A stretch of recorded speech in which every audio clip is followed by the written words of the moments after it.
इसलिए पुरानी पद्धति से जोतना, बोना, अन्न निकालना और फिर पुरानी पद्धति से ही चक्की पर पीसना।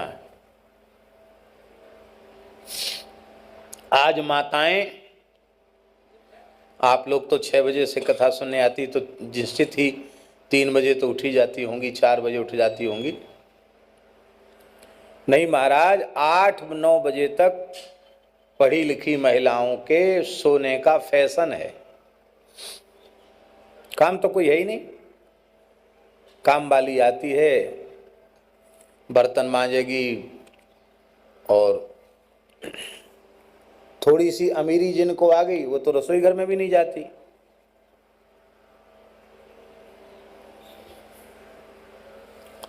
नौकर बनाते हैं। रसोई में भी कौन जाए कौन न जाए इसका कोई विचार अब समाप्त हो गया। रसोईया है। पहले मारवाड़ियों में विशेषकर रसोईया को महाराज कहते थे। महाराज क्यों कहते थे? कि वो रसोईया ब्राह्मण ही होता था, विप्रेतर नहीं होता था, इसलिए महाराज कहते थे। उसका शासन सब पर होता था। किसी की हिम्मत है जो रसोई घर में कोई झांक भी जाए? सब खत्म हो गया।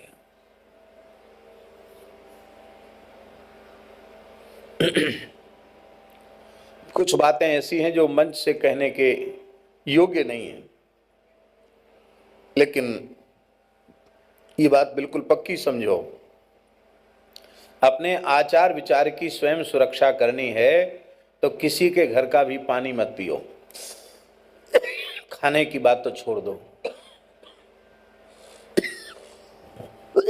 शौचाचार सर्वथा समाप्त हो चुका है। आचार विचार लोग समझते ही नहीं।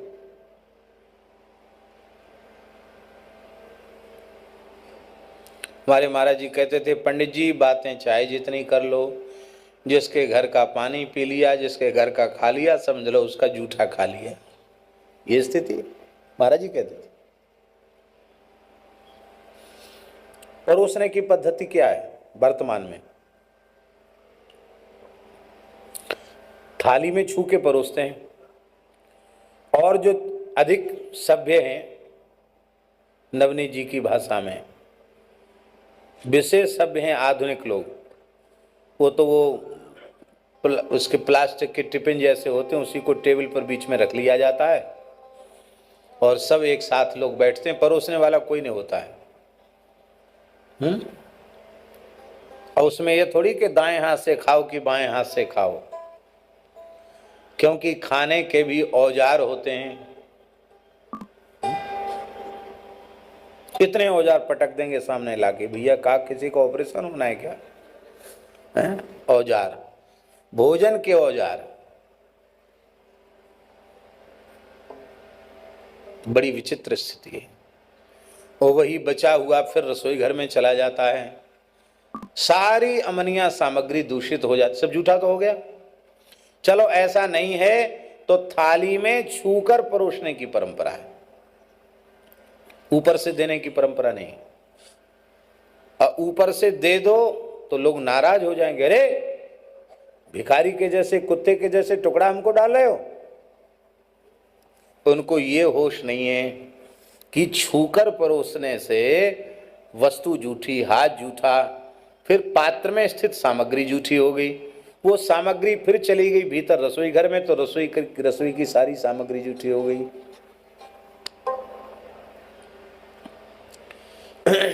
अब तो धीरे धीरे सब जगह बदलाव आ रहा है। हमारे यहाँ संतों में झुक के नहीं परोसते थे।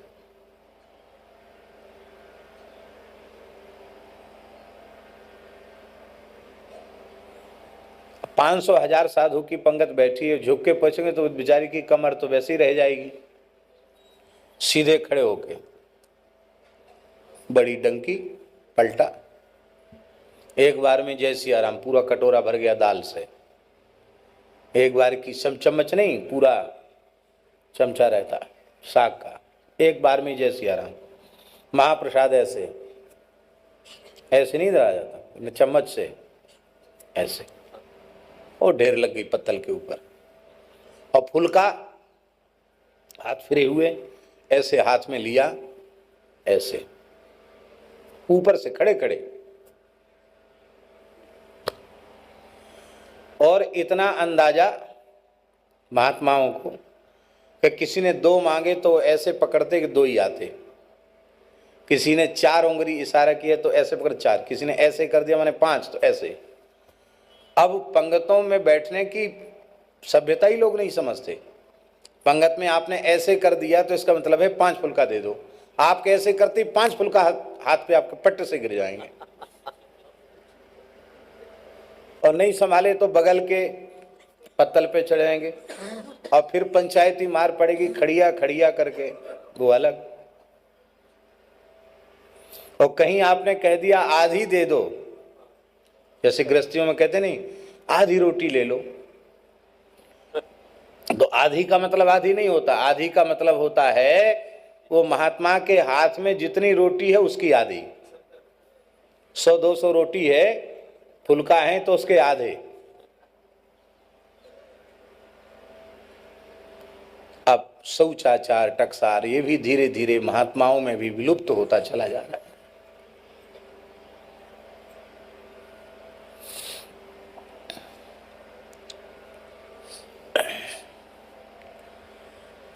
धर्म जो है ना केवल प्रदर्शन का विषय बन करके रह गया।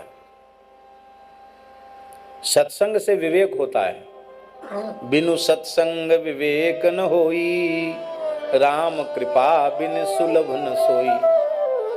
अब सत्संग में इन बातों को बताने वाले लोग भी कहाँ हैं जिससे विवेक हो।